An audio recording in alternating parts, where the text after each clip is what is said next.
sa inyong kasulatan. Diyos. Ganito, hindi. Tingnan mo na, ang sagot ko, hayaan mo. Sige. Ayon sa inyong kasulatan, kayo'y mga Diyos. Sige, ayon sa kasulatan. Kasulatan nila. Sino sa Hindi kasulatan ang nagsasalita?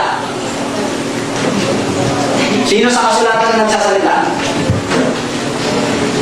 Di ba yung Diyos Ama nagsasalita yan? Sagot! Huli ka na! Huli ka na dyan! Sagutin mo! Sabihin natin ang Ama. Sabihin natin ang Ama. Okay na po. Pero hindi sinabi Okay na po. kayo'y mga tunay. Ganito. Sige, ibig sabihin, peking Diyos yun. Hindi tunay. Peking nga. Kaya nga, hindi tunay. Di ba pag tunay, pag hindi tunay, peke. Ganun yan, pag totoo, hindi totoo. Hindi tunay. Hindi totoo yun. Hindi tunay. Hindi totoo. Hindi tunay. Tunay. Hindi ako na, alam mo na kung saan ako pupunta eh. Ibig sabihin, ang Diyos nagsasalita ng hindi tunay. Tunay ang salita ng Diyos. Hindi. Tunay ang salita ng Diyos. Pero yung sinabi na kayo'y mga Diyos, yun ay hindi tunay na Diyos. Talaga! Ang sarap! Ang sarap talaga, Brother Josel! Napakalaking gago ng ministro ito. utak. Grabe. Napakalaking gago. Ay, nako. Naku naman, matindi naman kayo. Ano ba kahulugan, Brother Josel, sa diksionaryong Pilipino ng salitang gago? Pakita nga natin, pakita natin. Ay, nako. Lagay natin sa ating TV screen. UP Diksionaryong Pilipino, gaga. Babae na mahina ang ulo o walang talino. Gago kung lalaki. Game!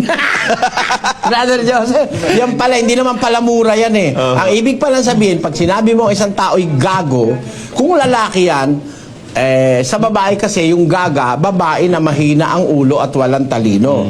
Gago kung lalaki. Tanong mo sa akin kung bakit inuna yung gaga, Brother Bakit Joseph? po? Kasi nauuna yung A sa O. Oo, tama. Dictionary yan Dictionary. Alphabetical yan Pero sa Diyos, nauuna lalaki kaysa sa babae. Kaya kung ako gagawa niyang dictionary, uunahin ko diyang gago.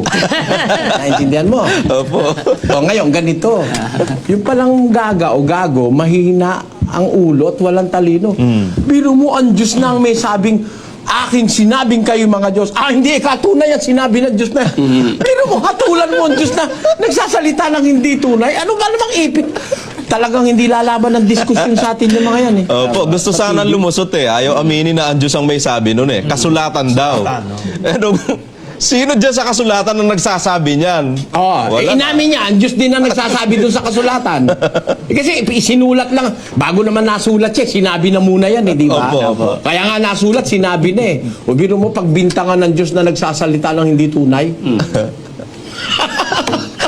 Para sa kanya. Nakikita mo ba, Brother Josel, ang Opo. punto? Kung may wish you ka, makikita mo Ang liwanag eh. Awa-awa naman talaga itong mga taong ito. Kaya itong mga taong ito, ang gagawin na lang nito, siraan tayo ng personal. Kasi pagdating sa araw, sa tanungan pa lang, hindi na makaabante. Worker pa lang yan. Hindi ministro yan, worker lang.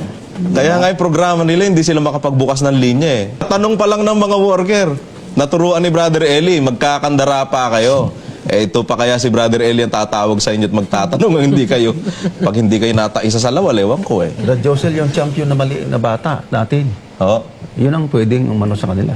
Di ba may Laban? champion tayo? PNC. Oo, yung champion sa Cavite. Kita mo, talagang ano na siya eh. Natitigilan na nga Brad Danny. Hindi niya alam kung paano niya ilulusot yung kanyang choppy eh. Mahirap kasi yung kumbaga, sikat siya ng sikat, bibli At salita. saka nagtataka naman ako, Brother Danny, dyan sa diskusyon pinagtulungan yung isa, dala-dalawa si Tatlo. Tatlo pa, may kasama pa dyan. 3 against 1, no? Balita ko pa kaya nagdidiskusyon na yung dalawang magkasama doon. Pabayaan mo, papanood natin yan. Papanood natin buo yan in its entirety. Inuna ko lang ito, baka ma-TRO kasi tayo. Atin naman. Atin naman, kapatid na Josel, ano? Opo. Sabi, paano hindi mo masasabing gago ito? Biro mo, ang Diyos, yun daw sinabi ng Diyos na yun, hindi raw tunay. Biro mo yun. Dapat yan, lagyan ng graphics para mapapanood ng mga tao yung sinasabi nila inaatasan ko ang production. Lagyan nyo ng graphics yung tanong, lagyan nyo rin ng graphics yung... graphics ba tawag doon yung sagot? Oo. Card Sige. yan nila. Sige, tuloy natin.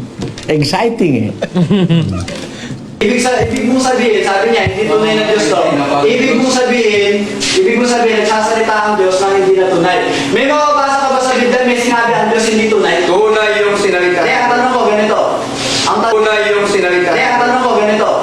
Ang tanong ko, meron ka ba mababasa sa Biblia na sinabi ng Diyos na hindi tunay?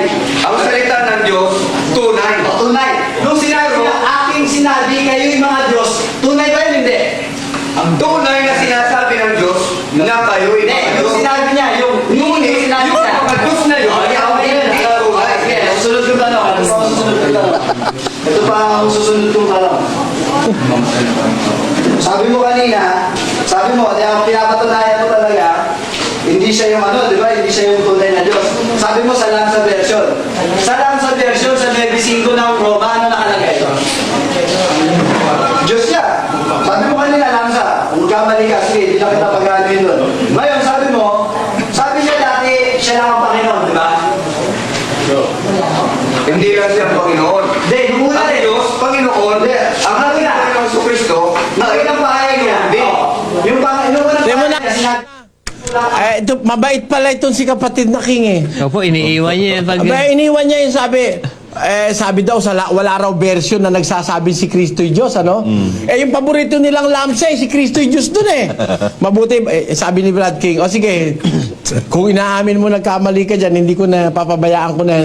Huwag ganun, sa diskusyon huwag niyong papabayaan, bawat punto kailangang maliwanagan. Basahin ng lamsa, 9:5. And the fathers from among whom Christ appeared in the flesh, who is God over all, to whom are due praises and thanksgiving forever and ever. Amen. According to 9:5 of Romans in Lamsa, Christ is God. Ha?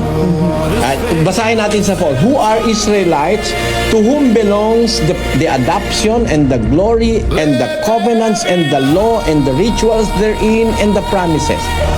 And the fathers, from among whom Christ appeared in the flesh, who is God over all. Tamo, Brother Joseph? Diyan hindi maitatanggi na si Kristo ay Diyos. Sa lamsa yan, ha? Paborito nila yung lamsa, eh. Ha?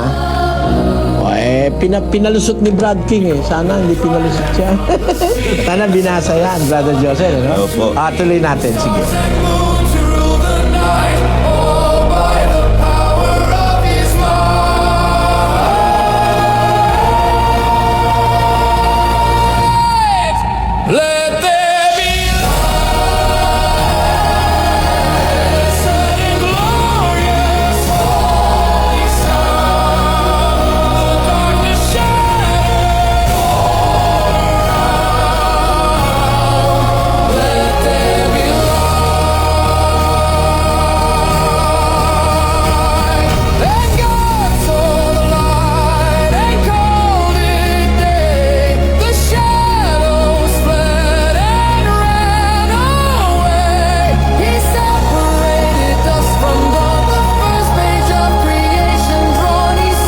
Does he promise?